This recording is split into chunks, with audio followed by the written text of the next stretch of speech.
You're listening to the Everything Went Black podcast.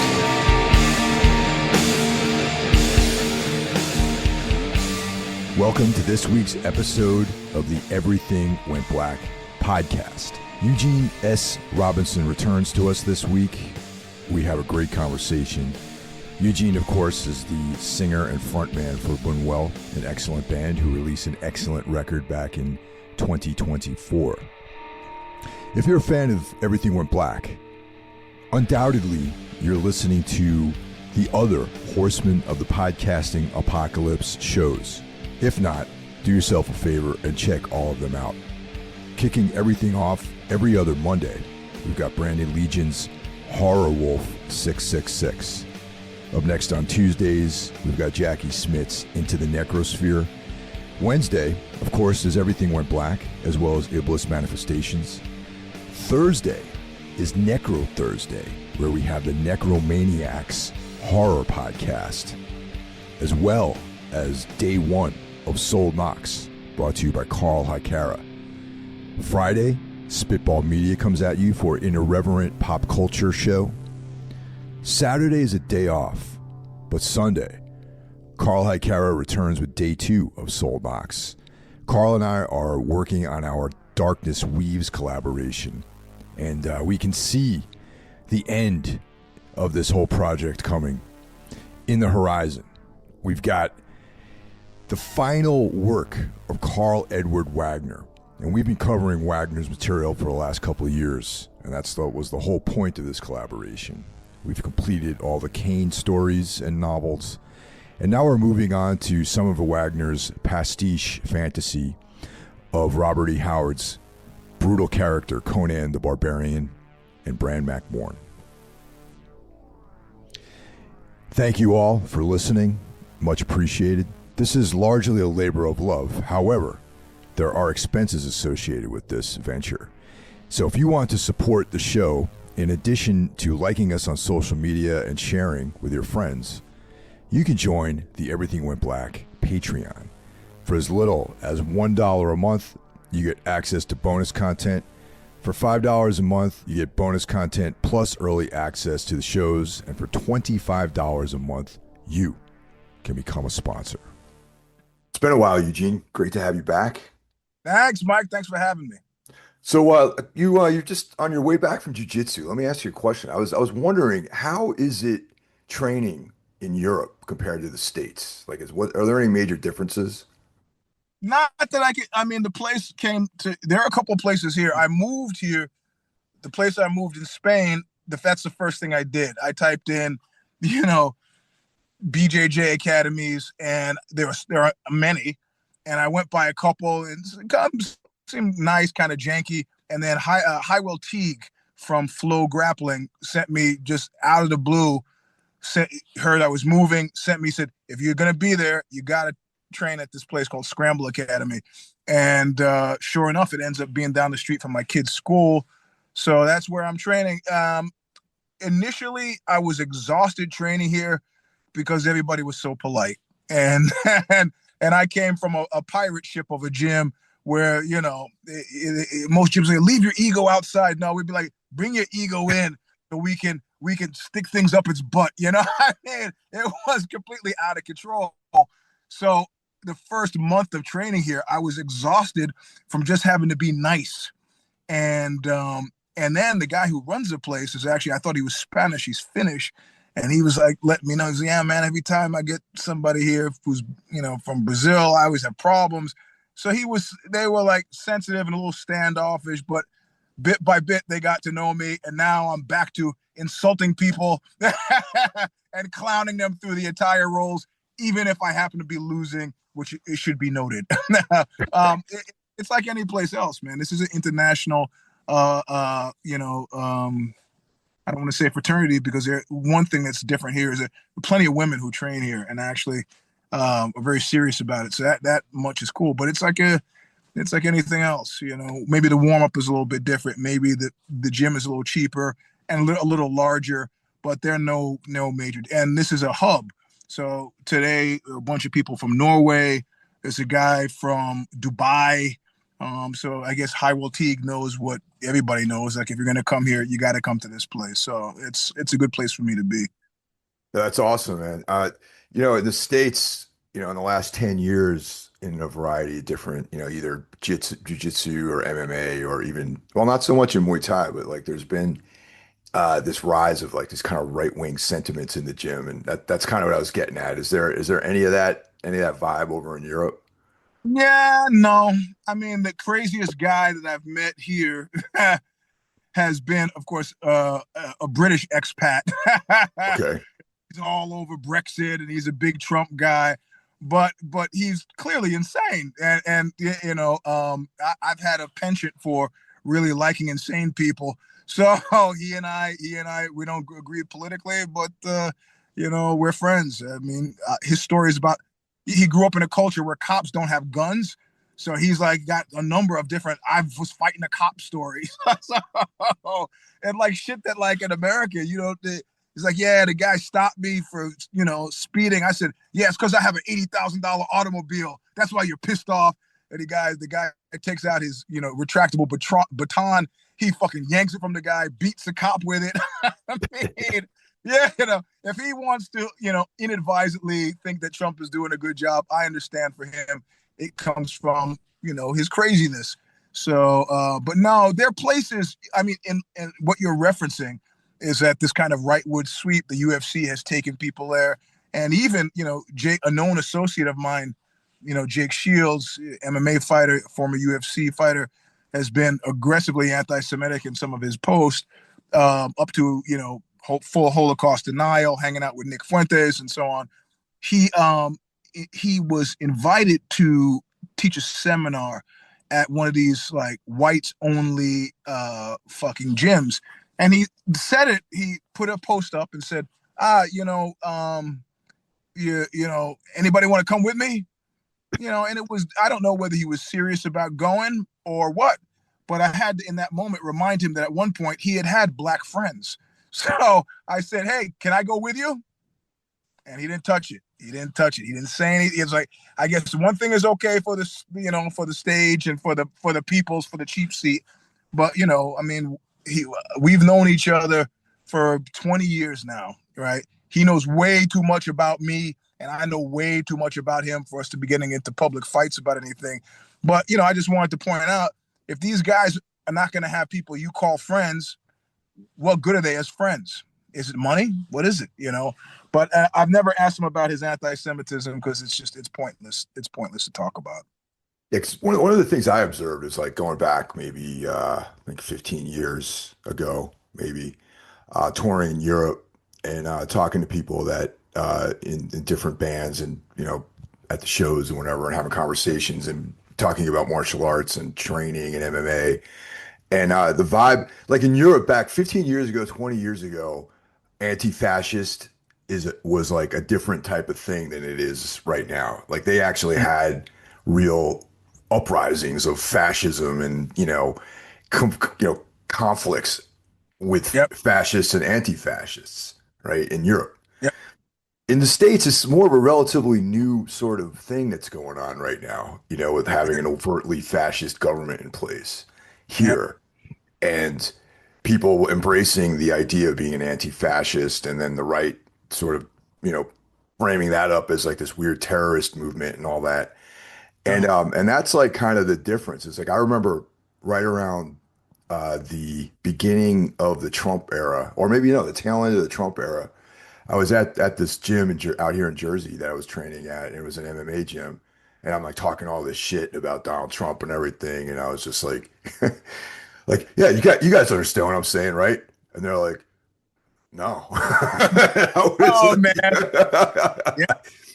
and No, that's like when I we all had, realized it, man. we all had that moment. I remember I was warming up in California, and I was capping on fucking Trump. We're running, warming up. I'm like, and a guy who I started at Sorrel Academy with screamed at me, and he was like, "I'm sick of people telling me I'm stupid for voting for Trump."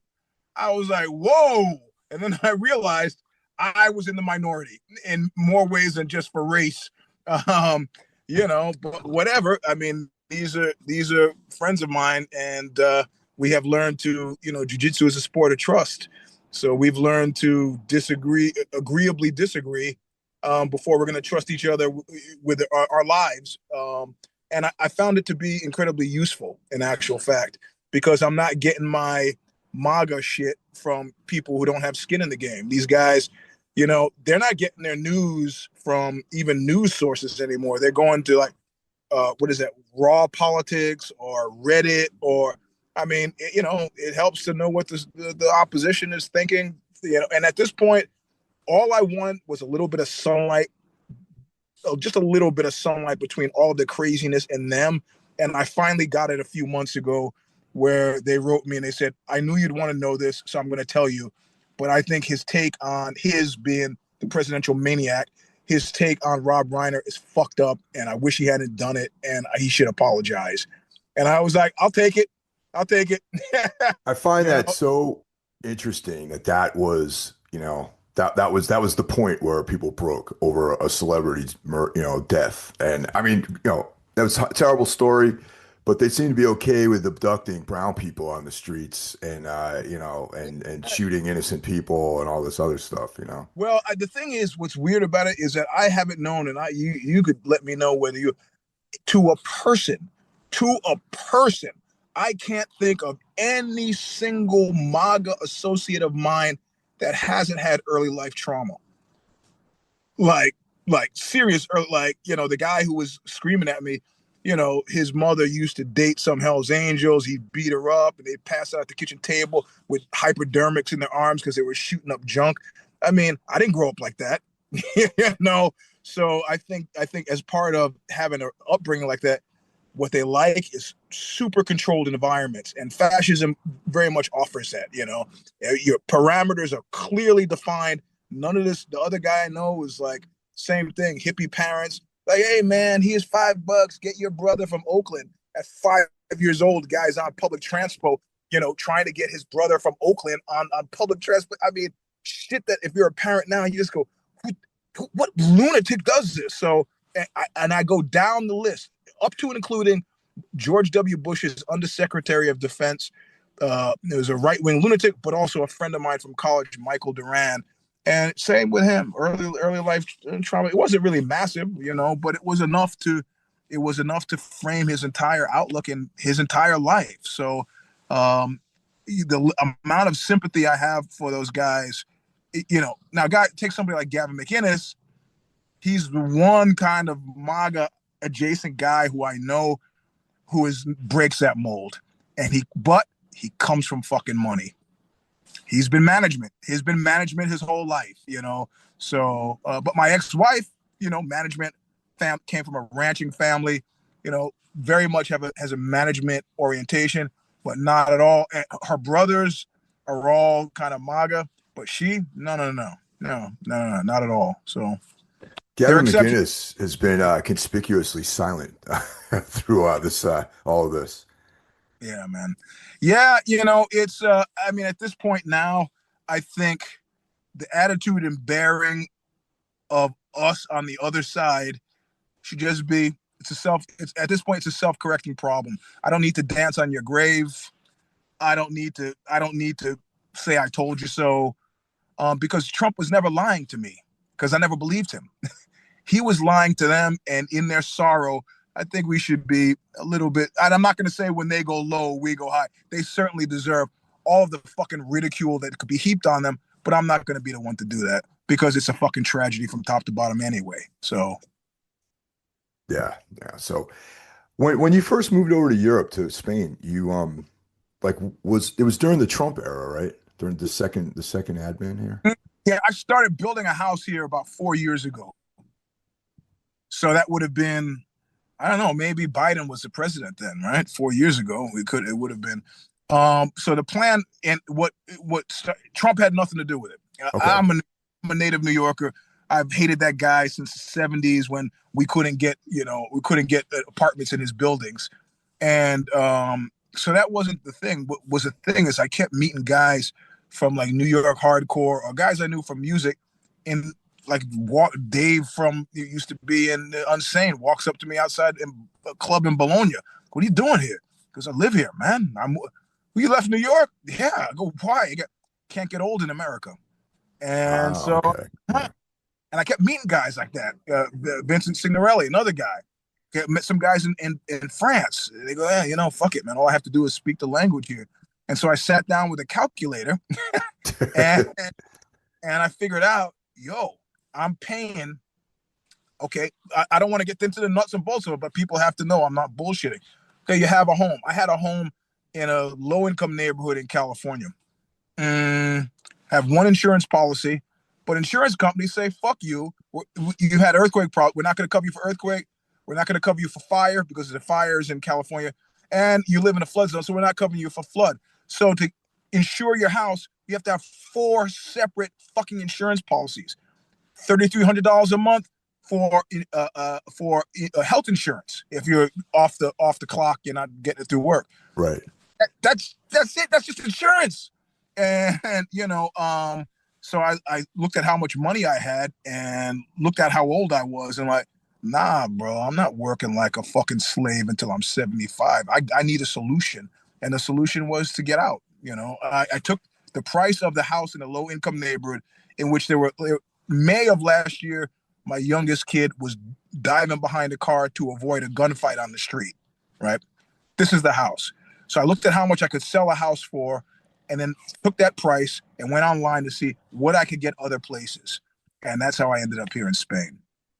Yeah, because I remember a few years ago, everyone was moving to Germany, everyone was moving to Berlin, and and yeah, I didn't realize how many people actually were relocating to Europe, and it makes sense too. I mean, Yeah, they man. think we're probably insane that we actually pay for healthcare over here, you know?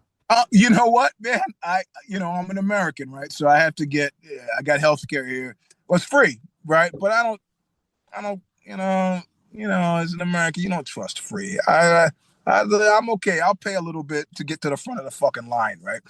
So the guy who's selling me, or there's a woman who's selling me, she goes, well, it's expensive. I go, oh, God, well, how much? She said, well, for a family of 3, it's going to cost you, I don't know, $200 a month. Oh my God. Really? I tried to conceal my joy. I said, at that price, I could buy health insurance for everybody, So I go, well, I think I could swing that. So that's what I got, And my family member got fucked up, and I did something. I'm 63, have never done my entire life. Called an ambulance. They had to pick her up in the ambulance and take her to the hospital, and nobody asked me for a credit card the whole time. I said, I was at 63. I've had many occasions to call the ambulance, but no, get in the car. I'll take you to the hospital. Right. Yeah. So no, it is fairly phenomenal. The only thing that's a little bit sticker shocky here is gas, but you get over it because the price is like 129, but there's a big difference between liters and Right. gallons. Gallons. Yep. Yeah. Yeah, but I mean, you can't have a big car here anyway because parking is a fucking drag. So I had to lose the Chevy, but I got a nice Mini Cooper. I could squeeze in spaces. It's perfect. Yeah. See, that's some of the things I wanted to really dive into is, Yep. just cost and healthcare and the sort of European mentality about that stuff, which, I've been to Europe a number of times and and I've learned over the years that some of these terms that are being associated with, socialism or communism are just part of everyday life over in Europe and are just assimilated and make so much more sense than being, having blood wrung out of you every month with the expenses that you pay here for just Yep. basic care. No, it is absolutely mind-boggling.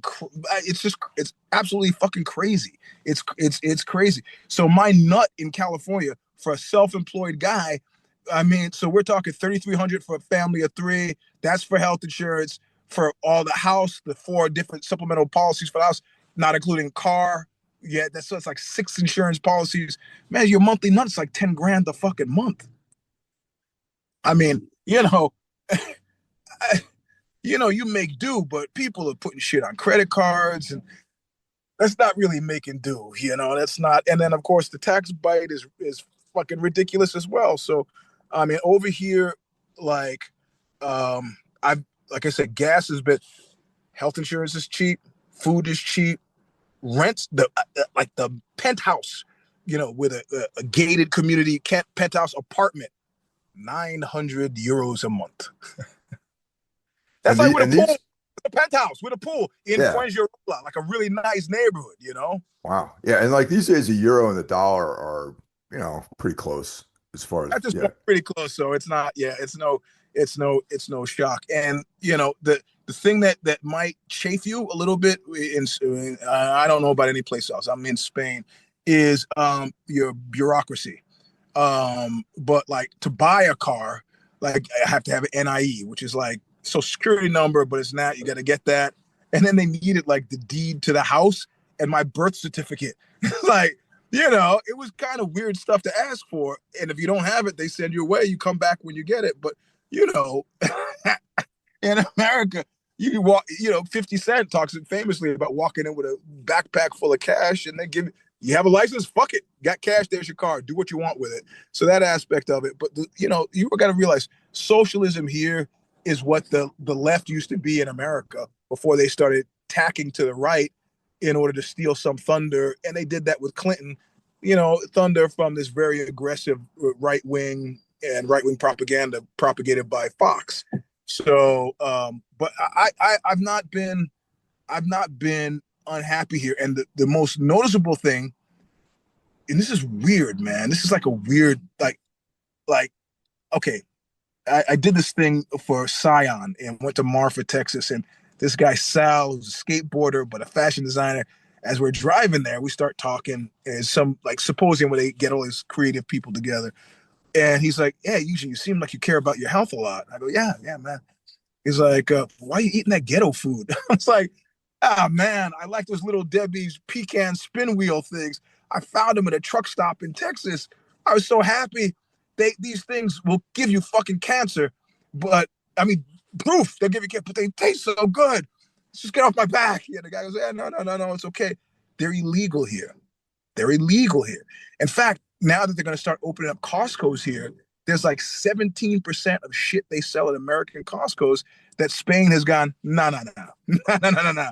We're not going to let you kill yourself this way. We're not fucking doing it. So there's stuff like I can't get here because, Spain just goes no. So my wife, she has a blood test, goes to a doctor in California, makes no change. Comes to Spain, no change at all. Just had her blood work done last week. She's healthier than she's ever been. All of the markers that were weird when she was in California are gone. What has been the only change? Just supermarket food, not doing anything fancy. The standards for the quality of food here much higher, and that's a cult.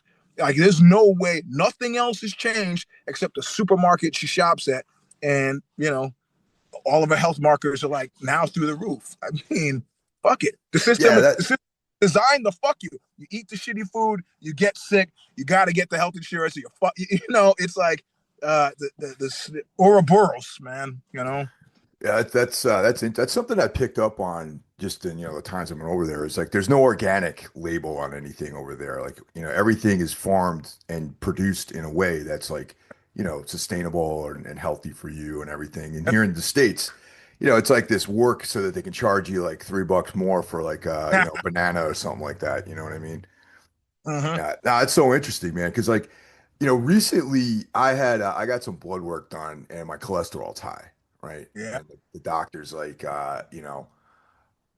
try this dietary, and then when you come back, you might have to go Mhm. on some kind of medication. I'm like, I'll go to a different doctor before I start taking Yep. pills. You know Yep. what I mean? Yeah, same shit. I asked my doctor. She goes, "You should get these pills." I go, "Well, how long do I take them for?" She goes, "Oh, forever." I go, "No, no, Yeah. no, no, no, no. Is that sound medicine? I'm 47, and you're gonna give me some pills that I gotta take for the rest of my life? Get the fuck out. But of course, who is she working for? She's not working for me. Yeah, She's nah, not dude. working for me. Yeah. So, Yeah, Costco's coming to Europe, huh? Okay, that's cool. yeah, that's what I hear. But I'm not, it's not like I'm not a big Costco guy. I haven't really missed it here. And I mean, I thought super carefully about the place here, right? And I had a friend of mine from Grenada, come and scope it out, look at a couple different houses. And I said, look, I got a young daughter. I have 4 daughters, but my youngest will be living with me. And I don't want no more streets with gun battles on them. I don't want any of that shit. I don't want, Megan's Law in California. My last house in California, surrounded by sex offenders. I don't want all that shit. I want to be a thing of the past. I don't want to have to stand outside with my kid while she plays in the front yard so she's not abducted, right? And he came and he found the place and he says, listen, it's not a house. You have to build a house here, but the vibe is best. Dead end street. You got one neighbor who uses it as a vacation rental, so they're never there. Really hard to find, really hard to get out of once you find it. But it's in the hills, and they can't build in front of you. And so that's the place I built the house. So pretty That's phenomenal. awesome. Yeah, the kid goes outside. I'm not worried about, it's really nice. And what's weird is I just got back with Bunuel from US tour. It was disorienting being there. And the number one most disorienting thing about being there is the fact that most Americans don't realize you live in a fucking police state. Your attitude, and when I was growing up in New York, police were a complete non-factor to me, right? Free Giuliani. Like I would jump the turnstile, the cop would be there. He'd go, hey, I go, yeah, when I have the money, he was like, all right, don't let me catch you. It was completely convivial. It changed with Giuliani, but you don't realize when you're driving, it's a cop. This is a cop. This is a cop. In the airport, I got cops with guns. And here, I actually feel like they're really public servants, man. They drive around in police cars with lights on. And even I got my car towed once here because, some dickhead he didn't have a driveway parked in front of his house. Apparently, there was some sign that I didn't see. And the cop was apologizing to me for having towed the vehicle. After, he's like, man, we waited 10 minutes, yeah, sorry. Yeah, I was sorry. Yeah, and the guy was actually, he's had his hand on my shoulder, was like commiserating. No, it was $100 for the tow that I had, the €100. So it's really weird to be in a place where, like, it was like when I grew up, like when I was 5 years old, and if you ever have any problems, you talk to a cop. Who does that now in America? No, you'll end up getting deported or thrown in jail or shot or beat up or something. Yeah. I had cops in the family, and I got friends who were cops, and the mission has changed, but it changed so gradually that they don't even fucking realize it. Look, when I spent a lot of time in Israel, yeah, you go to a supermarket and you got cops with Uzis, but it makes sense there. But in America, come on. And here it's just nice. My worries here seem to be, I finally stopped leaving the house carrying a gun. You know me. That's a big deal. I'm not saying I'm not armed. I'm just saying that I'm leaving the house without a gun. That's it. That's a big difference. So, Do you speak Spanish or any other European languages?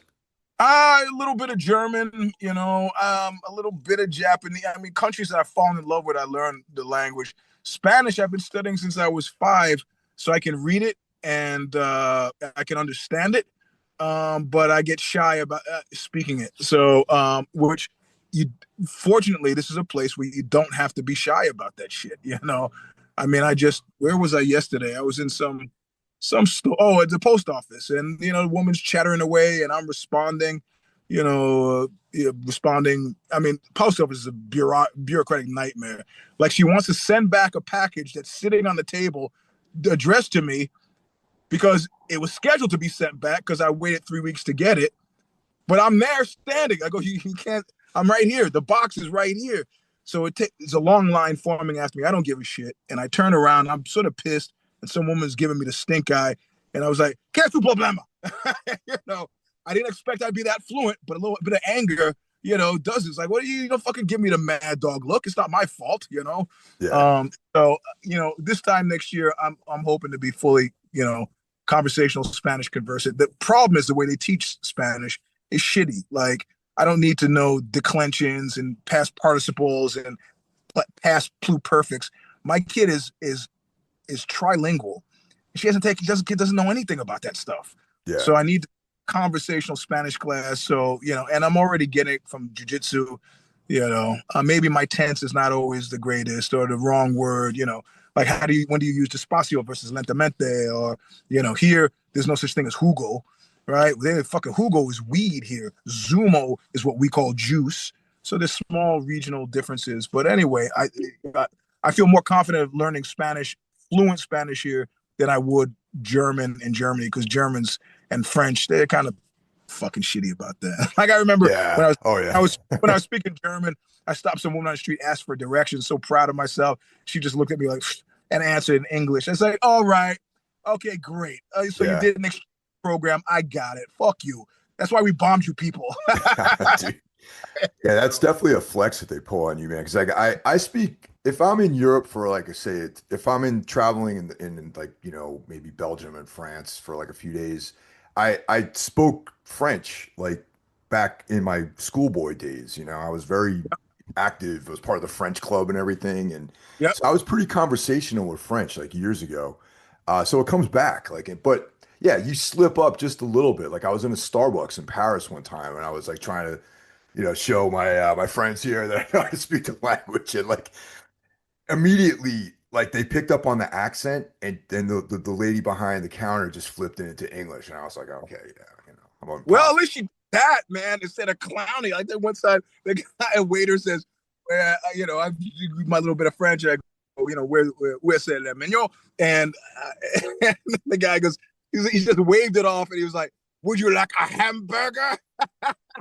Oh man, yeah, okay, It so was he's actually like, no, it was very funny, man. I just laughed, and when he saw I had a sense of humor about it, he laughed, and I said, "Well, actually, now that you mention it, no, no, I ended up doing something stupid. I ended up pointing to something on the menu, and he was like, "Oh, it's not for Americans." I goes, "Okay, that's what I want," and it was entrecote, which was a mistake, man, for me to. I shouldn't have gotten it. It was hard. Most sausages are made with intestine casing, right? yeah, But with entrecote, they actually um, turn the intestine inside out, but they don't singe the hair, the cilia. They don't singe the hairs off of it. So it's like eating a fucking hairy sausage, man. It was rough. It was rough. that sounds like a Cronenberg sort of Yeah, man. special effect or something like that. And of course, I dicked myself into this because then I had to fucking eat it, right? Because I made such a big deal about, oh, I'm not a normal American. I get tough. Fuck, man. That was a bitter repast. Yeah. So this Bunuel tour that happened recently, unfortunately, I did not make it out to see you guys because I live out here in Jersey, so it's like a little bit, it's a plan. Like when I used to live in Brooklyn, it was easy to get around and go Yeah, see yeah. shows all the time. But and now that I'm a married man, Yeah. I got different coordinations that I have to Congrats. be doing. Excuse me? Congrats. Yeah. So it's like, thank you very much. I appreciate that, man. It's been just about a little under a year, you know. Well, the thing is, I I got so used to that Brooklyn shitty wise guy attitude about marriage. This guy was talking to me about being married, and I made some joke of like, "Yeah, you'll be suicidal soon." A dude got really fucking offended. He's a magazine publisher that we all know, Albert from Oh yeah, Albert Mudrian from Decibel, from yeah. remember what joke I made. It was just something like sucker, like some anti-marriage thing. And dude fucking didn't talk to me for like 6 years. It wasn't until George Floyd happened. He was like, oh, maybe I should get a black writer in here. What's Eugene doing? We So got to get George some black people up in here. Yeah, it's yeah, like, George Floyd got me a job, but I think he was pissed off enough to let that ride in forever. And it was just, it was a jujitsu. I was in my jujitsu headspace. I was just like, yeah, fucking marriage sucks. But so that's why I said, congratulations. That's it. I mean, I'm thick-skinned about everything, man. But anyway, Yeah. so yeah, so it's a little bit, it's a plan whenever I have to go in to see shows now, you know what I mean? Unless it's happening out here. It's actually easier to go to Philly sometimes than it is to go into like see a show in Brooklyn. Well, we did, that was summertime. We did the East Coast from Canada down to Florida and even including Denton, Texas in June or July of 2025. And this one we just got back from was Western States. So from Seattle all the way to Phoenix, Arizona. So Yeah, the record that came out in 24 is great. And I'm happy that, this is the second album. It's a fairly new band for you. No, it's the fourth album. Fourth album. Get the fuck out of here. What is Yeah, this? the This four first guys one. got 4 records out. Yeah, the first one is the A Resting Place for Strangers. Second one is An Easy Way Out. Third one is Killers Like Us. And the fourth is Mansitude. Were you on all 4 of those albums? Yeah, from the very beginning. And then the next one that comes out is called Slow Danger, and it comes out in September. So Okay, cool. All right. So there you go, guys. Sometimes I put my foot in my mouth. That's all good. well, it's understandable. It was La Tempesta and Goodfellas, so an Italian label, and supposedly there's Profound Lore did Killers Like Us, but supposedly the first 2 records are still available. But those labels were, if they make all their money back in Italy, they don't really care about selling to the rest of the world. So, Okay. Yeah, I'm only familiar with the last 2 records, and more so with the most recent one because it's recency, yeah, bias. well, Skin Graft helped. Yeah, well, and that's interesting that it's on Skin Graft because the band sounds like a band that would be on Skin Graft. You know what I mean? Mm-hmm. Yeah, I love those. I love that label back in the day, but they would never give me the time of day. So I was glad that them and AmRep and Touch and Go were like my mainstays, but Yeah. they would never touch anything I ever worked on. So it was nice to actually, in the revived Skin Graft, be part of the party. I felt happy about that. We've spoken in the past about how you worked in Oxbow, and is there any change to the process with Bunuel? Nope, nope, Pretty much the no, same none, thing. none at all, man. I mean, I like that it works. I've never, like, the whole scratch vocal idea. Forget that. I don't want to cement shit into my head. And I listen to the song, and I kind of put the song. Like, at some point, somebody said to me, Ciccarelli flipped out. When he was producing one of the Oxbow records, and some engineer tried to explain the flip out to me. He threw everybody out of the studio. He didn't throw me out. Threw the rest of the band out of the studio. And somebody said he did that because what you don't understand is when he's listening to your music, he's mixing it in his head. He's done this long enough where he can fucking do that. So for me, I don't need to go to. I don't. If the musicians in the band need scratch vocals, do them yourself. But when I'm listening, I use the counter on what used to be iTunes to see how many. I listened to the songs on Mansitude like 173 times before I committed lyrics to them. And each time I was like, you're doing stuff in the house, you listen, kind of putting this here and this here and this here, because it drives you crazy when people say, "Oh, the improvisational takes." Nah, that was like 12 months of me, you know, putting the little tiles here and moving and figuring out what I wanted to do there and put it around. So yeah, it stayed the same. Like champion fighters say, why would I change if it got me here? So Yeah, no, it's interesting. I'm always fascinated by that because, my like in what I do, my approach is I play guitar and I sing, right? So yeah. my brain is locked into this like in a mechanical way to my body, like the execution of the riffs is locked in with like Mm, whatever kind of thought process I have to like form lyrics and verses and mm-hmm, bridges and mm-hmm, everything. And mm. without that being tethered to a mechanical process, like creating vocal lines that way has always been very fascinating to me, and I guess that's the way you do it. Yeah, well, I mean, what you're looking for is an element of emotional truth. And if I was playing guitar, and that was my retirement plan. I got a guitar, so I'm gonna Okay. teach myself how to play guitar. So I don't know how you would do it. It'd be really hard for me, at least, but I'm not an adept guitar player. But that's what I'm looking for, and that's what I'm trying to do. And when I read the reviews seem to indicate to me always that I've done so, that I've correctly, that they have, even if it's not understood well, there's an emotional depth to what's done that people kind of go, yeah, I believe it. So we pulled up a bar stool next to each other, and not only they believe it, they feel it, and that's, they say that some people have an autonomic kind of a nervous system response to hearing music, and I've on odd occasion looked out to the audience and seen, handfuls of people crying, and you're on stage, you're singing, you're thinking that's kind of weird, and then you realize, oh shit, I'm crying. I'm Damn. crying, Okay. and that's why they're fucking crying. I was like, what the fuck are you guys crying for? I had to live through this shit. Yeah, So, but it's because this is why we like it. This is why we used to like movies. This kind of the collective unconscious becoming less unconscious, more conscious as we sit in the dark with a bunch of strangers, communicating things that are sublingual. So, yeah, it. The only one thing that got me was when Ian Mackay was telling me last time I spoke to him that he was recording his vocals from not the vocal booth, but sitting next to the producer at the board.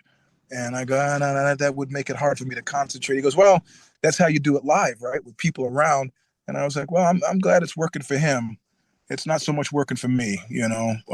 So I keep doing what I'm doing." Yeah. No, I like being in the booth isolated from everybody when I got to do vocal stuff from Yep. home. Yeah, and I still tell people, don't come in there. I can't account for what's going to happen to you if you come in there without telling me first. So, if I'm in the space, man, don't please, let's not, so. Yeah. Oh, the music though is like the other guys in the band, um it's like this really interesting interplay between like totally abrasiveness and then you'll get these like hints of melody that peek out and the composition of the songs I think is pretty fantastic actually, man. I'm really really into like the record that came out like in 2024. I can't Yeah. pronounce the name, that's why I'm not using the name of it. Mansitude. Mansitude. All right, Yeah, cool. Mansitude. Yeah. No, Jabi, the guitar player, and I mean, these guys are all great fucking musicians. And actually, I just thought in a general way that they were. And somebody sent me an article on the drummer Franz when he was like 7 years old. He was already being tapped as like a phenom. There's some article in an Italian newspaper where he's 7 years old and he's like playing these complicated drum patterns.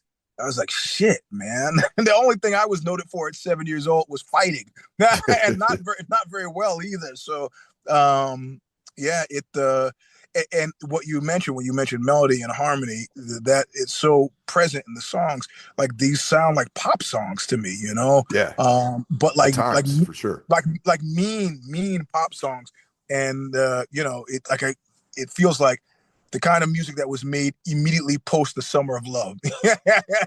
Once people realized the age of Aquarius was fucking dead, the kind of music that they were making in the late 60s, early 70s that was really dark and dangerous, but tuneful. So that's kind of what I'm hearing with what they're doing. So There's one band that comes to mind, uh, a band that was out in the '90s. That's not. I mean, it's not like Bunuel sounds like them, but I mean, it tickles my neurons or my synapses when I think yeah. about when I listen to you guys. Is that band U.S. Maple? I don't know if you're Yeah. familiar with them. So funny. Okay. Yeah, man. I'm a huge US Maple fan. And Al came to see us play at Roadburn last year. And I give you a secret that he is scheduled to do some vocal stuff with us for Slow Danger. Oh Uh, wow! All right. he's had some health issues, so I don't know that he's going to be able to pull it off. But that's my big hope. So and of course we have their producer producing Slow Danger as well, Todd Rittman. So Okay. All right. Yeah. So I that, wasn't completely. I was like tuned into something there. Okay. yeah, man. Well, I've not mentioned any of what I just mentioned publicly before. So you guys, you got the scoop, the exclusive. And Yeah. speaking of which, yeah, That band was. What's Go ahead. David Yao moved over here too. Now that I think about it, Oh wow. he's right across the mountain from me over in Portugal. So I don't know. Damn. All right. Yeah. Yeah. Yeah. I love it over there, man. Jamie Stewart from Juju moved. The guys from Unsane outside of Chris, Yao. I mean, it's hey man, can't get old in America. Damn. That's yeah. I mean, if I were to move to Europe, I would either move to somewhere in Scandinavia probably or Germany because some of my best friends live in Cologne. So Yep. Yep. yeah, it's a beautiful city. Well, I guess you're used to the cold. California made me soft, so I'm like, nah, we're not doing any winter time. I'm not shoveling fucking snow. Forget that. Yeah, no, so So is the new Bunuel record, it's you guys are yet to record it though, right? You guys are planning it out now. no, it's recorded. It's recorded. I did the last vocals last week. I went to Puerto Paloma, which is south of Gibraltar, but so close to Morocco that my phone switches over to Morocco. The phone system when I'm there is apparently it was Jonathan Richman's the studio he likes to record at. The guy, the guy who runs it, Jose is great. Jose Luis, great guy. Used to do music in England back in the. He's about 5 years older than me, but old punk rocker in England back in the late '70s. He's got a good ear. So it takes me about 90 minutes to get there, but it's worth it. And of course, the studio fees are like left. No, you can't even. Yeah, it's not even comparable, man. The quality studio. What's that session going to cost me? I've been there all day. The guy goes 75 euros. It's like, come on, are you fucking kidding? Okay, cheap.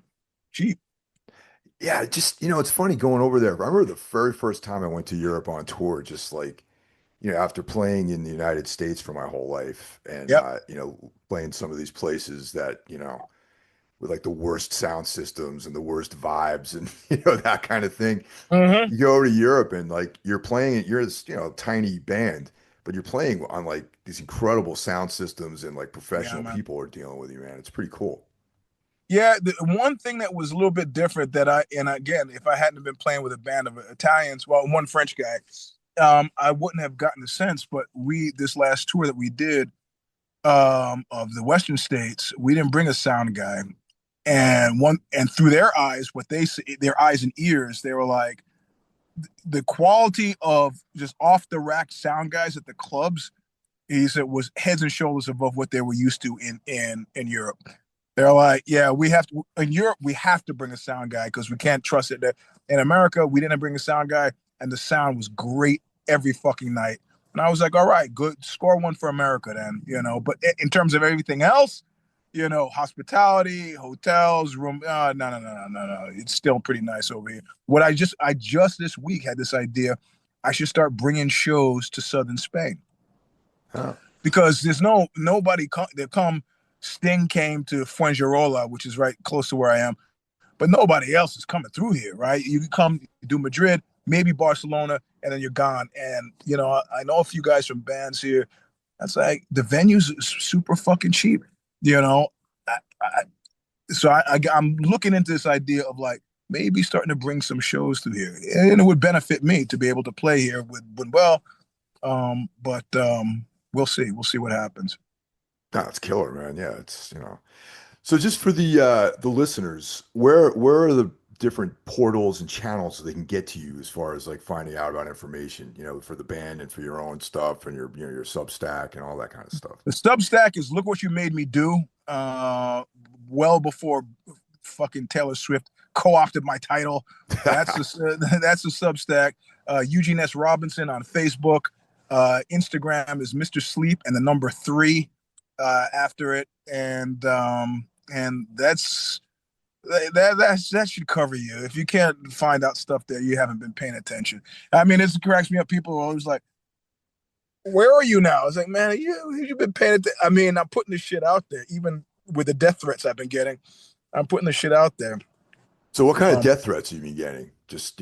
Some fucking French guy. Some French guy got all knee deep in American politics, didn't like my take on Charlie Kirk, which was like, fuck it. What the fuck? People get killed in America all the time. We give a fuck about this guy. And he's like threatening to shoot me. And I was like, oh, the guy went to the Sorbonne, got his PhD in like art criticism. Like, what? How are you getting involved in this mix? But because I'm part of this international, collection of fighters, I got fighters in Paris, man. I say, hey, you want to go into this guy's place and explain to him that now, he's looking for me. Now I'm looking for him. So they did that, and suddenly it was very quiet. And of course, if you're playing shows in France and you say, look, there have been credible death threats against me, the venues, bro. I did a show at a festival in Montpellier with Bunuel, and they had fucking undercover cops not only in the crowd, but outside the venue, man. They took that shit 100 since Bataclan took it 100% seriously. Because I was half thinking like, fuck that guy. Well, you come strong because you're gonna have to, But they took it super seriously. And I contacted the guy. I said, yeah, you know what? In a year when you've forgotten about this, I won't. 2 years when you're not thinking about it, I'll be thinking about it. So, but I've had to make changes. Like and the family members that were all publicly indicated they're connected to me through Facebook, I've changed all that, and for their sake, I'm protecting my family. But for me, no. Yeah, I'd welcome you trying. And like death threats, people don't get shot up in Europe like they do here in the States, man. Like, gun violence here is just like a daily thing almost, Yeah, I pulled a gun on a guy in Austin who was fucking threatening me after a book show, after a fight book thing. And he was like, I almost went out to my truck to get my gun because I told a story about having to kill a dog that had attacked me. And it was a traumatic story. It was a traumatic event for me. And I indicated that in the speech, but his dog had just died. He was drunk and didn't hear it. So I said, you want to go out to your truck and get a gun that threatened me with it? He was like, yeah. I go, you mean a gun like this? And I pull up my shirt. I got my gun in my holster and my waistband. And he's like, whoa. I go, no, whoa. No, because can I at least buy a book? I go, no. No. Go to your fucking Barnes & Noble and buy a book, you prick. You threaten me with a drunk guy, threaten me with it. I'm on a book tour alone. It's me and, with 50 people in the fucking audience. I'm staying at some shitty hotel. You're going to threaten me? No, I got to take it seriously. For my kids' sake, I got to take it seriously. So yeah, so far in 2026, no death threats. So that's a good sign. And the thing is, I would always rather face a guy with a gun, actually, than a knife. I mean, this. You've done an experiment. We gave an 8-year-old girl a marker against a guy with a gun, and then see whose face is all marked up. Everywhere you see a marker, that's where you're cut. Yeah, that's the gun thing is. I always consider whether or not someone actually has what it takes to pull the trigger on somebody too. Well, but there's not even that. Statistically speaking, most people get shot at a distance of about 3 feet. So further away, you got a chance, and closer, you're going to disarm them. So, it really, but with a knife, oh boy. I used a straight razor to shave, and I dropped it and went to catch it. And I knew enough not to close my hand around it. It just happened. It just hit my hand a little bit. It's like almost cut to the fucking bone, man. And this was an accident, So imagine if you full intentionality, somebody's got a straight razor or a knife. There's some guys up in Truckee that used to do these knife fighting seminars. I love these guys, man. Masters on the Mountain, and they didn't use rubber knives. They used metal knives. They were just dull. Yeah. But they still fucking hurt, man. And that was the idea. You're going to fucking learn how to fight with these. You got to realize every time it touches you, it's going to hurt. So don't let it touch you, So. Yeah. And that's like, like even in like a fist fight, when you start seeing blood, like it affects people like as a person who's bleeding, you know what I mean? Yep. Yeah. That's why I try to punch people in the nose because head, they always bleed a lot. And that usually takes a little wind out of your sails. The guy, and he's got all his blood in his mouth. He can taste it in his mouth. He's worried. He can't see. He doesn't know what's happening. So it's always an easy exit if you manage to hit them right on the button. But Well, Eugene, thank you very much for your time. Appreciate this. I'm looking forward to the next Bunuel record. And yep. Yeah, I'll coordinate, man. Like I've been dying to see the band live, so that's my my goal. Hopefully, for when you guys come over here, I'll be able to catch you in New York or Philly. Hopefully, if you guys are touring Europe, man, we're open for suggestions. Okay, yeah, man. No, so fuck yeah, dude. September when the record comes out, September, October, we're going to be playing again. So right on. All right, man. Have a good day. All right, Mike. Thanks for having me. Take care. Later.